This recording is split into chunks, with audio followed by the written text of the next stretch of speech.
की कहानी। कराची का दिल कहलाने वाला master of arts Jinnah road आज सोगवार है।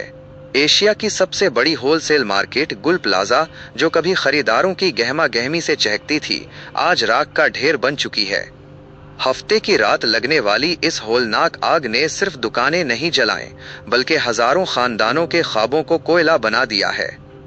3 रोज की मुसलसल जद्दोजहद के बाद अब आग पर काबू तो पा लिया गया है, लेकिन इमारत से अब भी धुआं उठ रहा है और कूलिंग प्रोसेस जारी है। माहिरीन के मुताबिक 1200 से जायद दुकानें और गोदाम मुकम्मल तौर पर तबाह हो चुके हैं। ताजरों का कहना है कि उनका अरबों रुपए का माल जलकर राख हो गया है। कई ताजिर ऐसे हैं जिन्होंने अपनी जिंदगी भर की जमा पूंजी उस कारोबार में लगाई थी, जो अब सिर्फ मलबा रह गया है।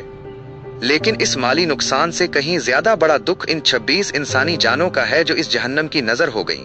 उनमें वो गरीब चौकीदार और मजदूर भी शामिल थे जो अपनी जान पर खेलकर दूसरों के माल की हिफाजत कर रहे थे।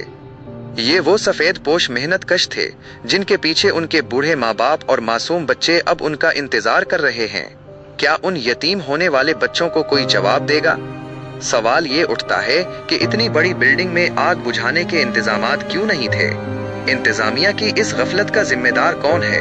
अब जबकि आग बुझ चुकी है, मुतासरा ताजरों और जाँ बहक होने वालों के लवाहिकीन सिर्फ इंसाफ और मदद के मुंतजिर हैं।